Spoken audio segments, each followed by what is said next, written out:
జగనన్న గారేమో ప్రతిపక్షంలో ఉన్నన్ని రోజులు స్పెషల్ స్టేటస్ పాట పాడారు, సాగదీసి రాగం తీసి పాట పాడారు.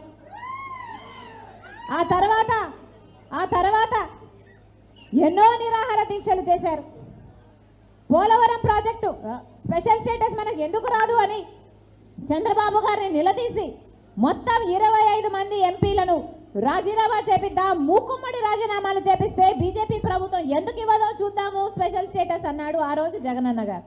జూన్ 15, 2019 నీతి ఆయోగ్ సమావేశంలో మోడీ గారు ముందే నాటి ప్రధాని మన్మోహన్ సింగ్ గారు ఇచ్చిన ప్రత్యేక హోదా హామీని నెరవేర్చకపోతే పార్లమెంట్ కి ప్రధానమంత్రి మాటలకి విలువే ఉందని జగనన్న అడిగారు. అలాగే జూన్ 20న మోడీ గారి అధ్యక్షన పార్లమెంట్ భవన్ లో ఉన్న లైబ్రరీలో జరిగిన అఖిల పక్ష సమావేశంలో కూడా అడిగారు. అలాగే ఫిబ్రవరి 20, 2021ను కూడా ప్రత్యేక హోదా గురించి గాని పోలవరం అంచనాల అనుమతుల గురించి గాని వర్చువల్ సమావేశంలో అడిగారు జగనన్న. నవంబర్ 12, 2022న విశాఖపట్నంలో జరిగిన మోడీ గారి బహిరంగ సభలో ప్రత్యేక హోదా గురించి, రాష్ట్ర విభజన హామీల గురించి, పోలవరం గురించి, వైజాగ్ స్టీల్ ప్లాంట్ గురించి బహిరంగంగా ప్రజలందరూ చూస్తుండగానే అడిగారు మా జగనన్న. వైఎస్ఆర్సీపీలో 23 మంది ఎంపీలు గెలిచి కేంద్రంలో హంగ్ ఏర్పడినప్పుడు వైఎస్ఆర్సీపీ మద్దతు కావాల్సి వచ్చినప్పుడు ప్రత్యేక హోదా ఇస్తేనే మద్దతు ఇస్తామని కరాఖండిగా జగనన్న చెప్పడం మర్చిపోయావు షమ్మి అక్క.